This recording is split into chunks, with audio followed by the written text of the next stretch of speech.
Students, BA part first के paper first की इस क्लास में आप सबका पुनः स्वागत है।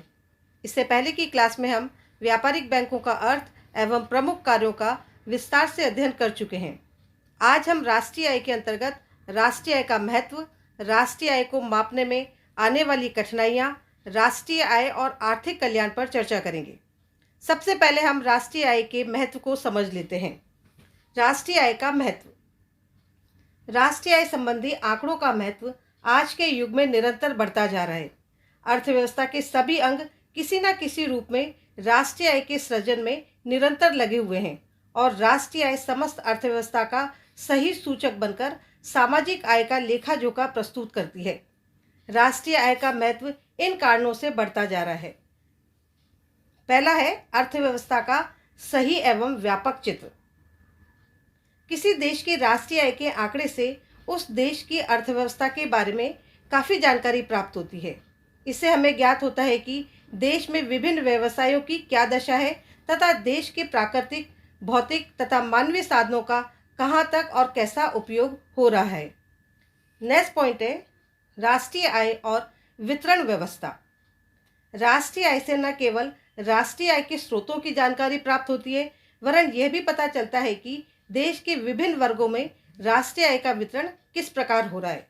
राष्ट्रीय आय के आधार पर प्रति व्यक्ति आय का औसत अनुपात लगाया जाता है और लोगों के जीवन स्तर के बारे में काफ़ी सही अनुमान प्राप्त किए जा सकते हैं। नेक्स्ट पॉइंट है आर्थिक प्रगति का माप। किसी देश के व्यक्तियों, वर्गों तथा क्षेत्रों द्वारा की गई आर्थिक प्रगति की सूचना राष्ट्रीय आय के आंकड़ों से प्राप्त होती है।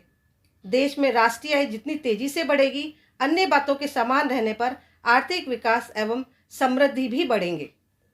नेक्स्ट पॉइंट है आर्थिक नीति का निर्धारण।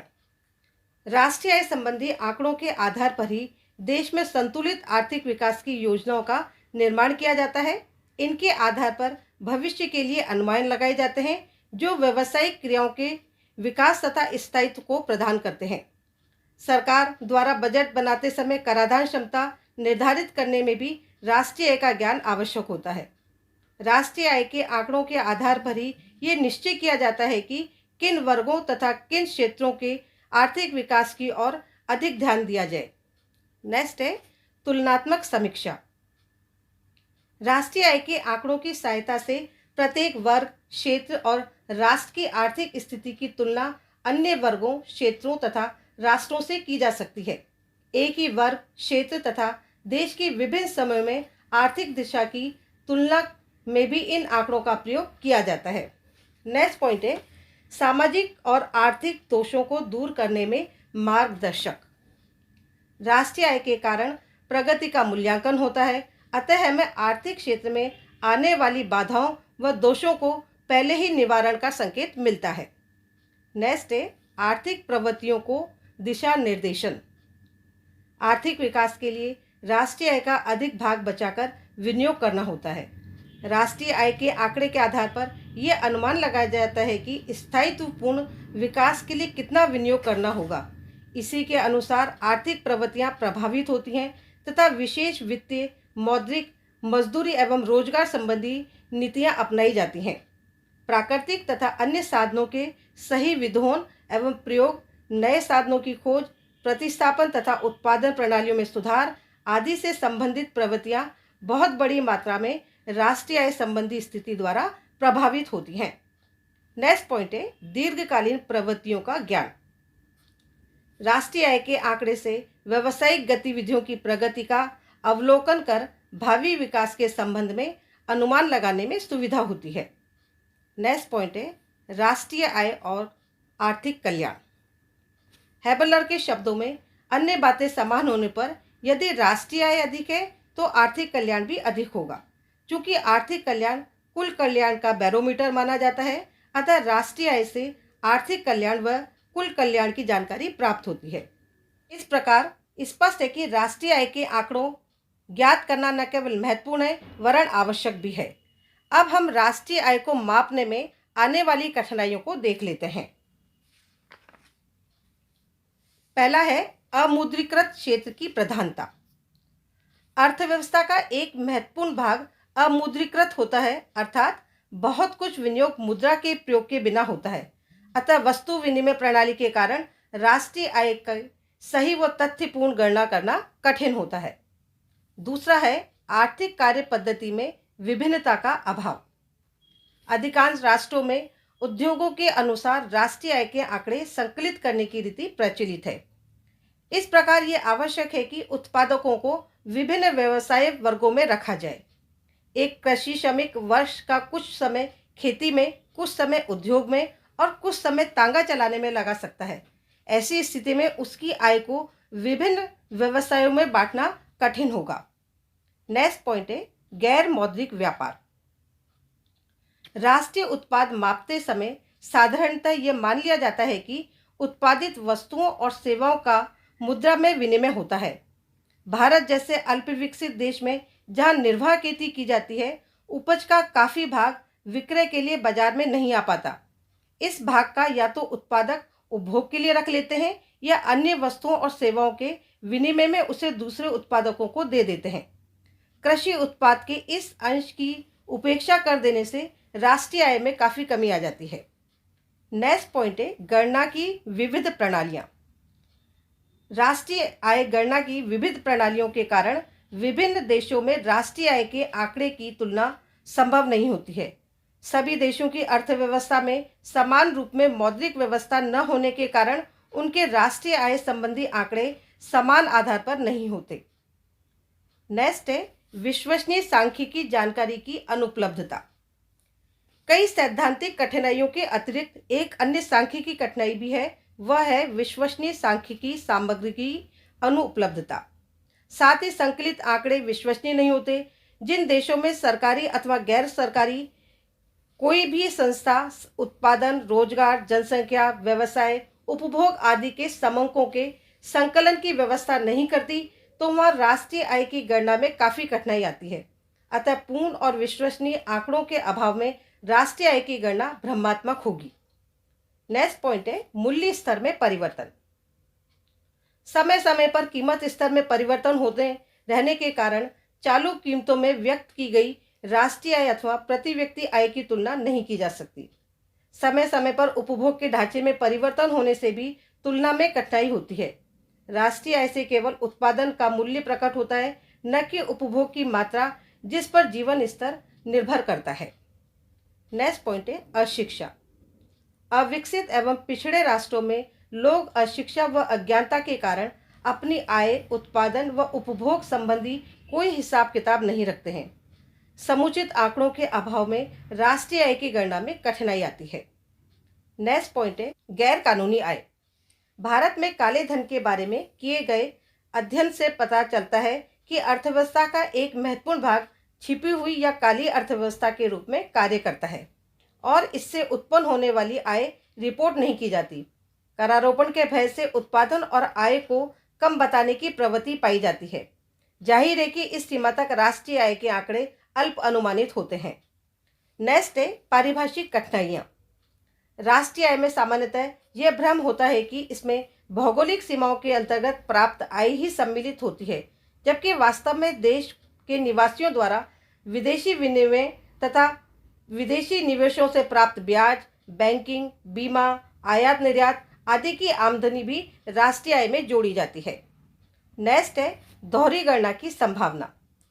उत्पादन संगणना प्रणाली से राष्ट्रीय आय की गणना में दोहरी गणना की संभावना रहती है तथा आय संगणना प्रणाली में हस्तांतरित भुगतानों की दोबारा गिनती की संभावना रहती है।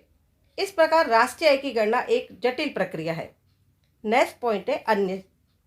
प्राकृतिक सुविधाओं द्वारा प्रदत्त लाभ, जनसाधारण के त्याग, विभिन्न सामाजिक सुविधाओं द्वारा प्राप्त सेवाओं के फल, प्रयत्नों तथा अवकाशों से प्राप्त लाभों को राष्ट्रीय आय में सम्मिलित करने में अनेक कठिनाइयों का सामना करना पड़ता है। यद्यपि राष्ट्रीय आय के मापने में अनेक कठिनाइयां हैं, परंतु फिर भी राष्ट्रीय आय का महत्व निरंतर बढ़ता जा रहा है। प्रोफेसर कीन्स द्वारा राष्ट्रीय आय को समष्टिवादी अर्थशास्त्र का अविभाज्य एवं महत्वपूर्ण अंग मानने के कारण इसका महत्व और अधिक बढ़ गया है। अब हम राष्ट्रीय आय और आर्थिक कल्याण में क्या संबंध है, इसको देख लेते हैं। राष्ट्रीय आय एवं आर्थिक कल्याण। पिगू के शब्दों में यह स्पष्ट है कि यदि निर्धनों की आय में कमी न हो तो कुल राष्ट्रीय लाभांश के आकार में वृद्धि होने पर अन्य बातें समान रहने की स्थिति में आर्थिक कल्याण में आवश्यक रूप से वृद्धि होगी। राष्ट्रीय आय एवं समाज के आर्थिक कल्याण में घनात्मक सहसंबंध होता है। ये निम्न बिंदुओं से स्पष्ट है। पहला है राष्ट्रीय आय का वितरण। पिगू तथा अन्य विद्वानों के मतानुसार यदि राष्ट्रीय आय का वितरण गरीबों के विपक्ष में न हो तो राष्ट्रीय उत्पादन में वृद्धि होने के साथ आर्थिक कल्याण में भी आवश्यक रूप से सुधार होता है। पर अगर असमान वितरण है तो आर्थिक कल्याण कम होगा। दूसरा है प्रति व्यक्ति आय में वृद्धि। अन्य बातों के समान रहने पर राष्ट्रीय आय एवं प्रति व्यक्ति वास्तविक आय में वृद्धि समृद्धि का सूचक है, क्योंकि अगर मुद्रा की क्रय शक्ति समान रहे तो वास्तविक आय में वृद्धि अधिक उपभोग से जीवन स्तर को ऊंचा बनाती है और आर्थिक कल्याण बढ़ेगा। और राष्ट्रीय आय घटने पर विपरीत स्थिति उत्पन्न होगी, अतः आर्थिक कल्याण घटता है।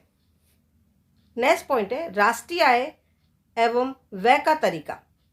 राष्ट्रीय आय के व्यय का तरीका भी आर्थिक कल्याण को प्रभावित करता है।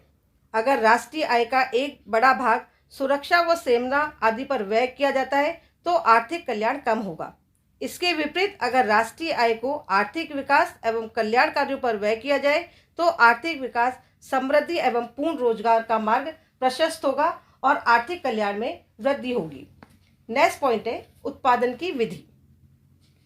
किसी देश में किसी समुदाय का आर्थिक कल्याण राष्ट्रीय लाभांश के उपभोग से प्राप्त संतुष्टि तथा उससे उत्पादन में निहित असंतुष्ट से संतुलन पर निर्भर करता है।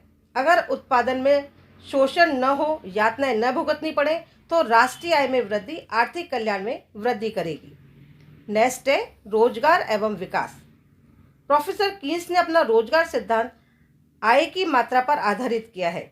राष्ट्रीय आय में वृद्धि रोजगार में वृद्धि कर आर्थिक कल्याण को बढ़ाती है और इसके विपरीत राष्ट्रीय आय में कम होने पर रोजगार एवं उत्पादन में कमी से आर्थिक कल्याण में कमी आती है। नेक्स्ट पॉइंट है राष्ट्रीय उत्पादन की प्रकृति एवं संरचना।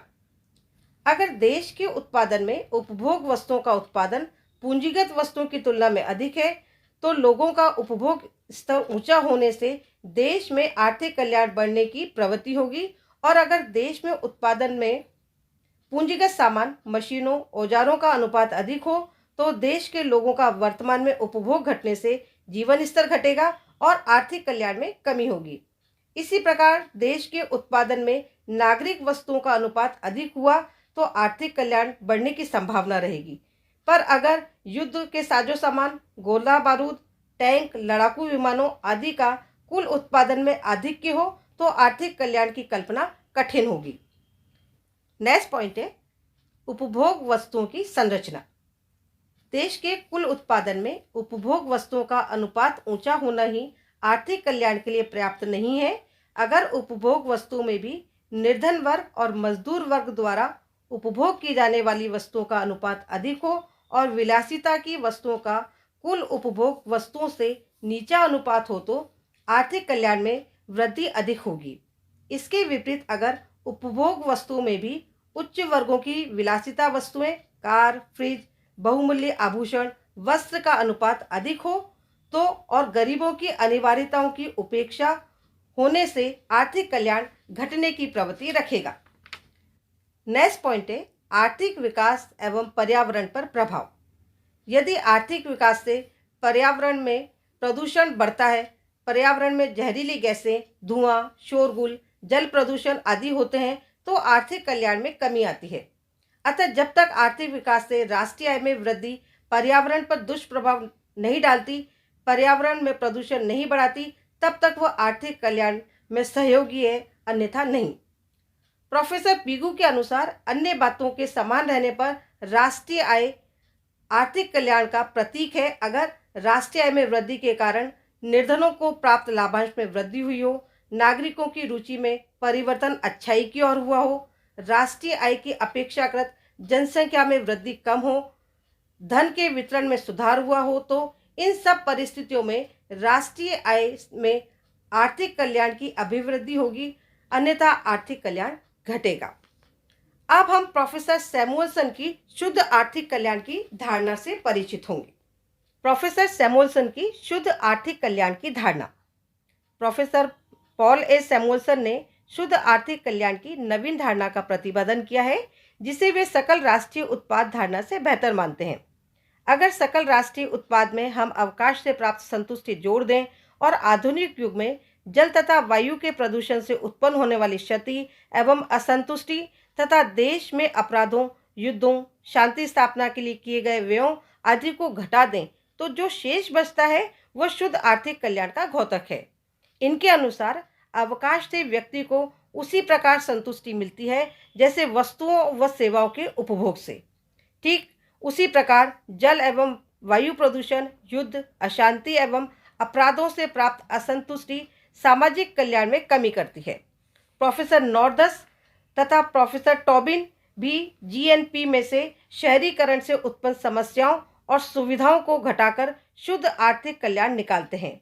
ये धारणा अधिक उपयुक्त मानी जाती है क्योंकि अभी जीएनपी में अवकाश से प्राप्त सुख को सम्मिलित नहीं किया जाता और न वायु व जल प्रदूषण, अपराधों, युद्धों और शहरीकरण की असुविधाओं को घटाया जाता है। अमेरिकी अर्थशास्त्री आर्थर ओकुन की ये धारणा है कि देश में वास्तविक सकल उत्पाद न बढ़ने पर भी अगर शांति व सुरक्षा बढ़े, माता पिता एवं संतानों में पारस्परिक स्नेह बढ़े, नागरिकों में भाईचारे की भावना में वृद्धि हो, अन्याय एवं हिंसा में कमी हो, अधिक समान अवसर मिले, तो लोगों के कल्याण में वृद्धि एवं खुशहाली होगी। एडवर्ड शिपिरो का भी यही विचार है कि बहुत सी ऐसी बातें हैं जो वस्तुओं एवं सेवाओं के उत्पादन से संबंध नहीं रखती, एक राष्ट्र को अधिक खुशहाल बना सकती हैं, जैसे बेहतर जातिगत संबंध, शांति, सुरक्षा, समान अवसर, हिंसा में कमी, सुधरी न्याय व्यवस्था आदि। इस प्रकार आज हमने राष्ट्रीय आय के अंतर्गत राष्ट्रीय आय का महत्व, राष्ट्रीय आय को मापने में आने वाली कठिनाइयाँ, राष्ट्रीय आय और आर्थिक कल्याण के बारे में जानकारी प्राप्त की।